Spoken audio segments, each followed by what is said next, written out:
তাহলে বাংলাদেশে একজন মুসলিম মেয়েকে জোর করে মঞ্জুরি নিয়ে বিবাহ করার সাহস কখন পায় একজন দাদাবাবু?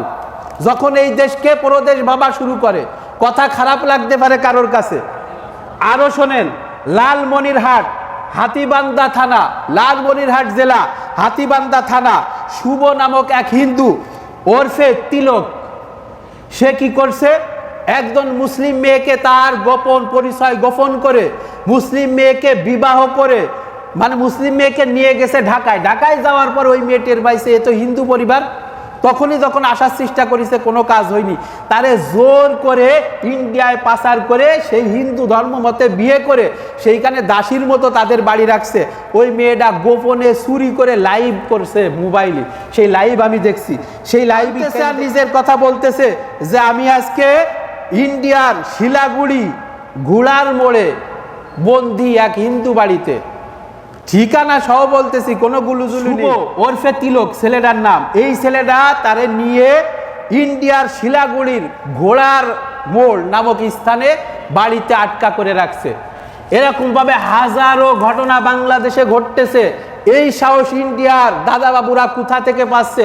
নিশ্চয়ই তাদের পিছনে কোনো অলৌকিক ক্ষমতা আছে। অতি আফসোসের সহিত, দুঃখের সহিত, আক্ষেপের সহিত জানাতে হচ্ছে যে আসলে যদিও আমরা বাংলাদেশে আপামর জনতা, আমরা বাংলাদেশের স্বাধীনতার শুরু লগ্ন থেকে হিন্দু বৌদ্ধ খ্রিস্টান সকল ধর্মের লোক, আমরা সব সময়ের জন্য সহানুভূতি একে অপরের প্রতি, আমরা সবার প্রতি শ্রদ্ধাশীল, সমস্ত ধর্মের প্রতি আমরা শ্রদ্ধাশীল এবং সবাইকে আমরা ভালোবাসি। আমরা একে অপরের সাথে সুন্দরভাবে ভ্রাতৃত্বের বন্ধনে আবদ্ধ হয়েই আমরা বাংলাদেশে বসবাস করি। কিন্তু অতি আফসোসের বিষয়, সাম্প্রতিক আমাদের হিন্দু দাদাবাবুরা বাংলাদেশকে হয়তোবা ইন্ডিয়ার প্রদেশ ভাবা শুরু করেছে। ইন্ডিয়ার দাদাবাবুরা বাংলাদেশকে আক্ষেপের সহিত বলতেছি, বাংলাদেশকে বাংলাদেশ মনে করতেছে না, এটাকে ইন্ডিয়ার প্রদেশ মনে করতেছে। যার কারণে আমরা দেখেছি ইন্ডিয়ায় মুজাফফরনগর সহ বিভিন্ন এলাকায় যে পরিমাণে হিন্দুদেরকে মুসলমানদের হিন্দুরা অত্যাচার করে, জুলুম করে, তার কোনো সিটাপাটা প্রভাব বাংলাদেশে পড়ে না। মুসলমানরা এরকম উগ্র না, মুসলমানরা সন্ত্রাসবাদ না, এ সমস্ত বিশ্বাস করে না। অতএব সবার সাথে কাঁধ মিলিয়ে বসবাস করে। কিন্তু বর্তমানে হিন্দুরা কোন অপশক্তি, কোন অদৃশ্য শক্তির কারণে, তাদের পিছনে কিসের শক্তি আছে আমরা জানি না, কোনো এক অদৃশ্য শক্তির কারণে তারা আজকে বাংলাদেশকে বাংলাদেশ মনে করতেছে না, ইন্ডিয়ার প্রদেশ মনে করতেছে আজকে বাংলাদেশকে। তার কিছু প্রমাণ, যে কেন এ কথা বললাম, তার কিছু প্রমাণ আমি অবশ্যই আপনাদেরকে দিব।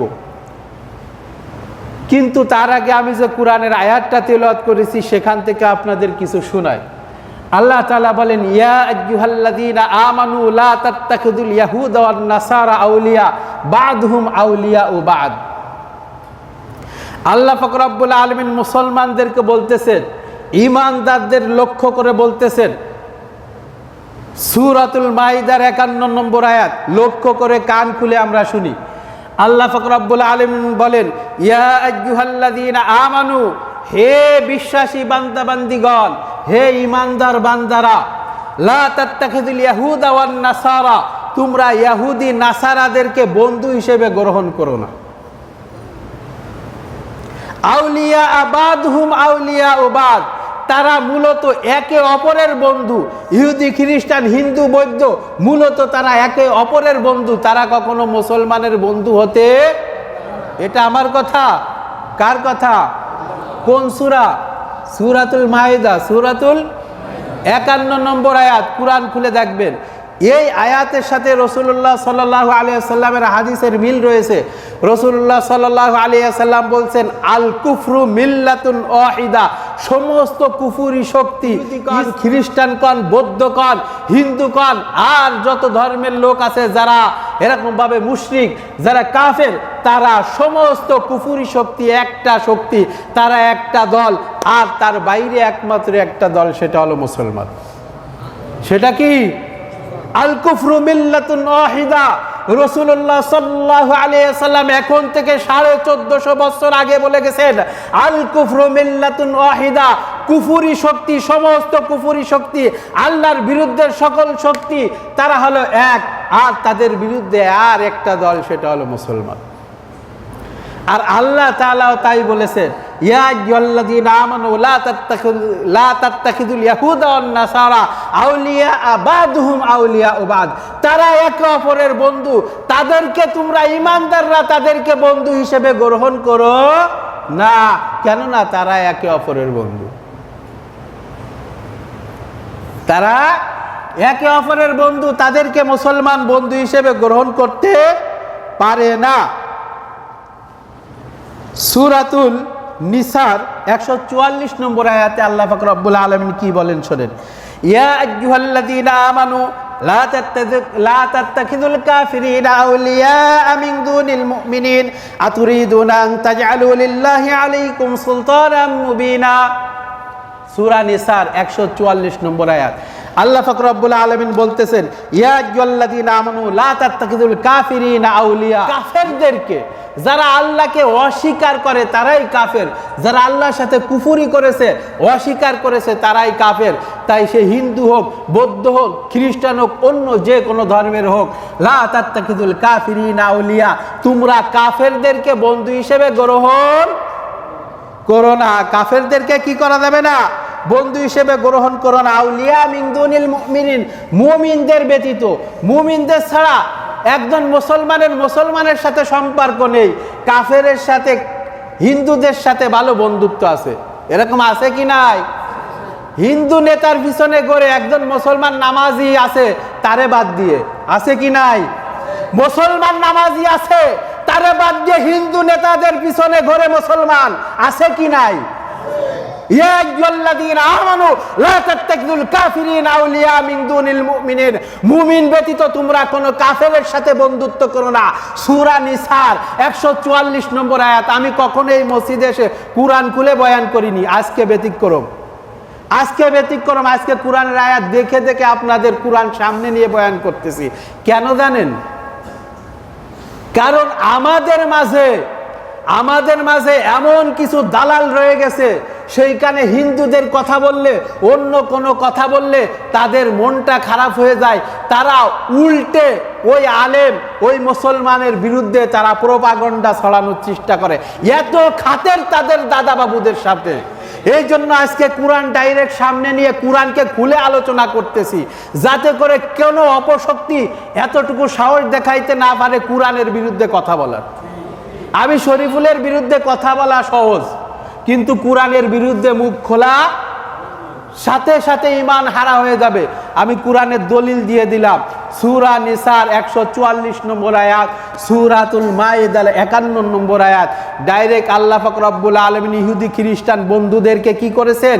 বন্ধু হিসেবে গ্রহণ করতে ইহুদি খ্রিস্টান বৌদ্ধদেরকে, অর্থাৎ এক কথায় কুফরি শক্তিদের বন্ধু হিসেবে, তাদের সাথে অতিরিক্ত মিলামিশা, তাদের সাথে খাই খাতের করা, এগুলোকে আল্লাহ তাআলা নিষেধ করেছেন।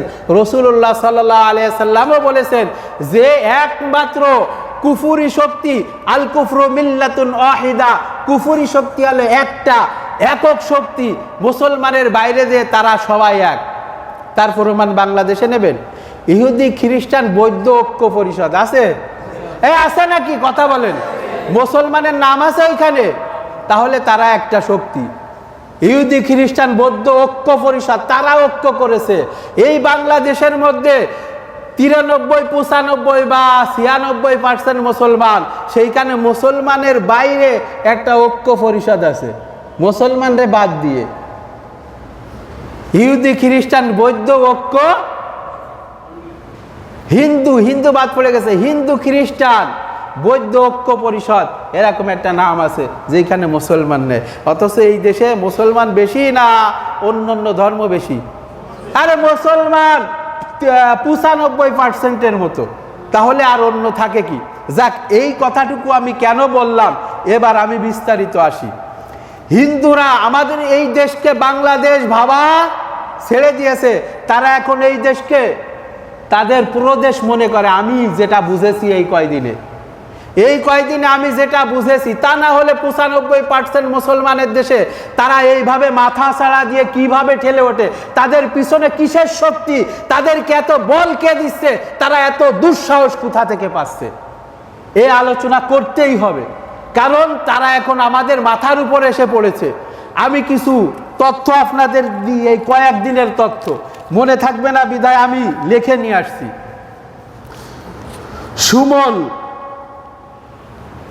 সুমন নামক এক লোক, সুমন সূত্রধর বা অন্য এক খবরে দেখলাম সুমন শাহ, এটা আমার বানানো না, কালো বেলার খবর, সেইখান থেকে ডাইরেক্ট নামাজের আগে দেখে আসি, এই সূত্র বের করার জন্য সার্চ দিয়ে আমি নেট থেকে বের করছি। এই লোক কিশোরগঞ্জ জেলার ভৈরব পৌর নিউ মার্কেটের একজন কাপড় ব্যবসায়ী। ভালো করে তথ্য সূত্র নাম ঠিকানা বলে দিচ্ছি, কোনো গুলুজুলু করার সিস্টেম নেই। কিশোরগঞ্জ জেলার ভৈরব পৌর নিউ মার্কেটের ফ্যাশন রুম, ফ্যাশন হলো একজন ব্যবসায়িক, এর 10-15 মতো সদস্য আছে। এই হিন্দু নাম প্রকাশ না করে এর ডাইরেক্ট ছবি দেখলাম, মাথায় টুপি দিয়ে এরকমভাবে ওই দোকানে যে সমস্ত মুসলমান মহিলারা আসে তাদের নাম্বার কালেক্ট করে তাদের সাথে গোপনে সম্পর্ক করে এই সমস্ত মুসলমান মহিলাদেরকে বিভিন্নভাবে এরকমভাবে ভিডিও করে তাদেরকে পাঠানো এবং তাদের কাছ থেকে ব্ল্যাকমেল করে অর্থ উপার্জন করা, অর্থ হাতিয়ে নেওয়ার একটা পরিকল্পনা এই হিন্দুর মাধ্যমে বাংলাদেশে হয়েছে। 95% মুসলমানের দেশে একজন হিন্দু এই সাহস কোথা থেকে পায়? নিশ্চয়ই এটা প্রদেশ। পত্রিকার তথ্য সূত্র মতে বিবিসির খবর থেকে আমি দেখলাম, আর অন্য খবর থেকে দেখলাম, বাংলাদেশের 68,000 নারীরা বিভিন্নভাবে কৌশলে ইন্ডিয়ায় পাচার হয়ে ইন্ডিয়ার বিভিন্ন যৌনপল্লীতে তারা আছে। নাউজুবিল্লাহ বলেন। এটা আমার কথা না, খবরের কথা। এই সাহসী জানি দাদা বাবুরা কোথা থেকে পাচ্ছে, আমাদের সাবধান হতে হবে। আর একটা খবর শোনেন, নুসরাত জাহান মিম নামক একটা মেয়ে, তাকে বরিশাল পাথরঘাটায় এক হিন্দু নিজের গোপন পরিচয় রেখে মুসলমান পরিচয় দিয়ে তার সাথে প্রেম ভালোবাসা করে নিজের গোপন পরিচয় রাখছে। সে হিন্দু সেটা বলি নাই, সেটা না বলে কি করছে, তার সাথে প্রেম ভালোবাসা করে তাকে নিয়ে গেছে বাড়ি থেকে নিয়ে গেছে। এই ছেলে নিয়ে যে তাকে জোর করে হিন্দু মন্দিরে নিয়ে গেছে। নিয়ে সেই মেয়ে যখন দেখছে যে ওইটি মুসলমান না হিন্দু, তখন বলিছে তুমি হিন্দু, আমাকে পরিচয় দাওনি, এভাবে নিয়ে আসছো আমাকে বাড়ি থেকে। তারপরে ওই মেয়ে এখন একা কি করবে, ওই মেয়েকে জোর করে মন্দিরে নিয়ে, বরিশালের পাথরঘাটা, ঠিকানা বলে দিচ্ছি, খবরের কাগজ, বরিশালের পাথরঘাটায় মন্দিরে নিয়ে জোর করে সেই মেয়েকে বিয়ে করেছে। এই ছেলের নাম হলো সজীব দাস বা ওরফে হৃদয়, এই ধরনের। তাহলে বাংলাদেশে একজন মুসলিম মেয়েকে জোর করে মন্দিরে নিয়ে বিবাহ করার সাহস কখন পায় একজন দাদা বাবু? যখন এই দেশকে প্রদেশ ভাবা শুরু করে। কথা খারাপ লাগতে পারে কারোর কাছে। আরো শোনেন, লালমনিরহাট হাতীবান্ধা থানা, লালমনিরহাট জেলা হাতীবান্ধা থানা, শুভ নামক এক হিন্দু ওরফে তিলক, সে কি করছে, একজন মুসলিম মেয়েকে তার গোপন পরিচয় গোপন করে মুসলিম মেয়েকে বিবাহ করে, মানে মুসলিম মেয়েকে নিয়ে গেছে ঢাকায় যাওয়ার পর ওই মেয়েটির পাইছে এ তো হিন্দু পরিবার। তখনই যখন আসার চেষ্টা করেছে কোনো কাজ হয়নি, তারে জোর করে ইন্ডিয়ায় পাচার করে সেই হিন্দু ধর্ম মতে বিয়ে করে সেইখানে দাসীর মতো তাদের বাড়ি রাখছে। ওই মেয়েটা গোপনে চুরি করে লাইভ করছে মোবাইলে, সেই লাইভ আমি দেখছি। সেই লাইভই কাঁদতেছে আর নিজের কথা বলতেছে যে আমি আজকে ইন্ডিয়ার শিলাগুড়ি ঘোড়ার মোড়ে বন্দি এক হিন্দু বাড়িতে, ঠিকানা সহ বলতেছি, কোনো গুলুজুলু নেই। তিলক, ওর শুভ ওরফে তিলক ছেলেটার নাম। এই ছেলেটা তারে নিয়ে ইন্ডিয়ার শিলাগুড়ির ঘোড়ার মোড় নামক স্থানে বাড়িতে আটকা করে রাখছে। এরকমভাবে হাজারো ঘটনা বাংলাদেশে ঘটতেছে। এই সাহস ইন্ডিয়ার দাদা বাবুরা কোথা থেকে পাচ্ছে? নিশ্চয়ই তাদের পিছনে কোনো অলৌকিক ক্ষমতা আছে। এখানে একটা ফিতনা করার জন্য যার গায়ে ক্ষমতা নেই সে কি পারবে বলেন তো? একজন মাদ্রাসার ছাত্র আমরা দেখেছি সে ঘোড়ায় চড়েছে বলে তাদের ভীতি প্রদর্শন এবং ধর্মীয় উস্কানি দেখায় তারে গ্রেপ্তার করে 9 মাস তাকে জেল খাটানো হয়েছে। কিন্তু এই কিছুদিন আগে আমরা দেখেছি যে পূজার নামে অস্ত্র এরকমভাবে লম্বা লম্বা ছুরি নিয়ে র্যালি করেছে হিন্দুরা, এই সাহস কোথা থেকে পায়? বাংলাদেশে কি শুরু হয়ে গেছে? বাংলাদেশ নিয়ে মুসলমানদের ভাবার সময় এসেছে, বাংলাদেশ নিয়ে গভীর ষড়যন্ত্র হচ্ছে। আর লেটেস্ট একটা খবর বলি, ফরিদপুরে কোথায়? ফরিদপুরের মধুখালীতে 2 জন মুসলমান ভাইকে, আশরাফুল আর আরশাদুল তাদের নাম, তাদেরকে ধরে হিন্দুরা পিটাই মেরে ফেলছে। নাউজুবিল্লাহ। এই সাহস দাদাবাবুদের কোথা থেকে আসে? পরিপূর্ণ পরিকল্পিত ষড়যন্ত্র। মন্দিরে নিজেরা আগুন দিয়ে এই 2 মুসলমান ভাই পাশে এক স্কুলের টয়লেটের রাজমিস্ত্রির কাজ করতেছিল, সেইখান থেকে ধরে নিয়ে যায় ঘরে আটকায় পিটে মেরে ফেলছে। এর পিছনে রয়েছে ওই এলাকার হিন্দু চেয়ারম্যান। এই চেয়ারম্যানকে বানানোর পিছনে মুসলমানদের অবদান আছে। মুসলমান সাবধান, কলা গাছ দেশে ওই কলা গাছের কাজ করতে হবে, সে হিন্দু হোক আর মুসলমান হোক। এই চিন্তাধারা বাদ দেন। কলা গাছ দেশে কলা গাছের কাজ করতে হবে, এই চিন্তাধারা বাদ দেন। আমি মুমিন, আমি মুসলমান। ইয়া আইয়ুহাল্লাযীনা আমানু লা তাত্তাখিযুল কাফিরিনা আউলিয়া, কাফেরদেরকে বন্ধু হিসেবে গ্রহণ করা যাবে না, পরিষ্কার কথা। এবং এর বিরুদ্ধে সেই আশরাফুল আর আরশাদুরকে হত্যার কারণে ফরিদপুরের মুসলমানরা যখন বিক্ষোভ করেছে সেই বিক্ষোভে পুলিশই গুলি করছে এবং সেইখানে আরো 2 জন মুসলমান মারা গেছে। নাউজুবিল্লাহ। অথচ আমি খবরে দেখলাম 2 জন মুসলমান মারার পরেও প্রশাসন নীরব।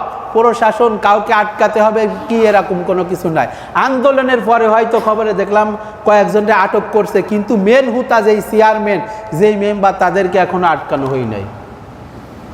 তাহলে বাংলাদেশে হিন্দুরা ধরে মুসলমানদের পিটাই মারতেছে, কোথায় চলে গেছে? এটা আমাদের সহানুভূতির কারণে। যেমন ফিলিস্তিনিরা ইসরায়েলদেরকে সহানুভূতি করার কারণে এখন ইসরায়েল পায়ে বইছে ফিলিস্তিনিদের, ওরকম ভাবে আমাদের সহানুভূতির কারণে আমাদের ঘাড়ে কিন্তু পেয়ে বসে। বান্দর বেশি লাই দিতে হয় না, তাহলে কোথায় ওঠে? মাথায় ওঠে। সাবধান মুসলমান, কথা খারাপ লাগতে পারে। হিন্দুর মতো হিন্দু থাকবে, মুসলমানের মতো মুসলমান। অতিরিক্ত খাই খাতের করা যাবে না। আর আমরা এর বিচার সরকারের কাছে চাই এবং প্রশাসনিকভাবে আমরা এর অতি সত্বর এই যারা দোষী তাদেরকে এরকমভাবে অতি সত্বর বন্দী করে বিচারের আওতায় আনতে হবে। আর মুসলমানদের বলবো, এখন থেকে কোন দোকান আর কোন দোকান, কারোর দোকানে যাওয়া যাবে না। মুসলমান আমাদের টাকায় তারা ব্যবসা করে এই বাংলাদেশে তুলসী থেকে বাস হচ্ছে, আঙ্গুল ফুলে কলা গাছ হচ্ছে। এদেরকে আর লাই দেওয়া যাবে না। ওদের মতো ওরা থাকবে, আমাদের মতো আমরা। মুসলমানের দোকানে 1 টাকা বেশি দাম হইলেও সেইখান থেকে পণ্য কিনবো আমরা। সাবধান মুসলমান। আমি আজকে একটা ভিডিও দেখলাম, হিন্দু এক মিষ্টির দোকানদার, আমি নিজে ভিডিও দেখে আসছি, এইসব তথ্য জোগাড় করার জন্য আমার ক্ষুধা লাগছে। মিষ্টি বানায় সে আড়তের ভিতরে পিশাব করতেছে মিষ্টির মধ্যে, মুসলমানরা খাবে। এই মিষ্টি বিক্রি করে, মুসলমানরা টের পায় না।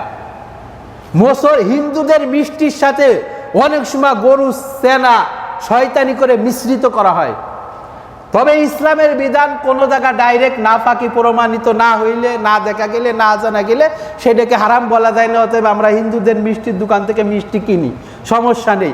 কিন্তু সাবধান, এই যে কাণ্ড করাপ ঘটানো তারা সাহস পেয়েছে, তার কারণে আমাদের তাদেরকে বয়কট করতে হবে, যাতে করে তারা বাংলাদেশে এরকম দুঃসাহস করার আর সুযোগ না পায়। সাবধান, নিজের ঈমান আমল বাঁচাইতে হবে। অতএব কথা হলো, আর হিন্দুদের সাথে আমাদের, হিন্দু বলে বলতেছি যেহেতু এই ঘটনাগুলো এই কয়েকদিনের মধ্যে এরা ঘটাইছে, অতএব হিন্দুদের সাথে আমাদের আর কোনো খাই খাতের নেই। এখানে যারা আছেন যদি হিন্দুদের কাছ থেকে বেচা কিনা, ব্যবসা বাণিজ্যর বা কোনো সম্পর্কের খাতের থাকে, বলে দিচ্ছি জ্ঞানদাম করা লাগবে না। তাদেরকে মনে মনে বয়কট করেন, তাদের কাছে যা ছেড়ে দেন। পরিষ্কার কথা, তাদেরকে দুর্বল করতে হবে, কারণ তারা আজকে আমাদেরকে পেয়ে বসছে। এবং লেটেস্ট খবরটা আমি দেখছি 2-4 দিন আগে, কিন্তু ওটা বের করতে পারলাম না, সার্চ দিয়ে আমার সামনে আসেনি। হিন্দুদের কতগুলো খাবারের মধ্যে ক্যান্সার রোগের জীবাণু পাওয়া গেছে ইন্ডিয়ার এই সমস্ত খাবারের মধ্যে, যার কারণে সিঙ্গাপুর এই খাবারগুলোকে নিষিদ্ধ করেছে। অতএব ইন্ডিয়ার পণ্য কেনার আর সুযোগ নাই। সিঙ্গাপুর নিষেধ করেছে, এই খাবারগুলো আর তাদের দেশে ঢুকবে না। অতএব সাবধান, খাই খাতের করার আর সুযোগ নেই। মুসলমানদের এখন থেকে সাবধান না হইলে এই দেশ সিকিমের মতো হয়ে যাবে।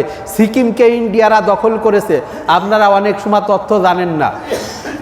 এই দেশকেও সিকিমের মতো দখল করার একটা পায়তারা চলতেছে। অতএব সাবধান না হইলে কিন্তু মুসলমান ভবিষ্যৎ খারাপ আছে। আল্লাহ তাআলা আমাদেরকে বুঝার আমল করার তৌফিক দান করেন, আমিন।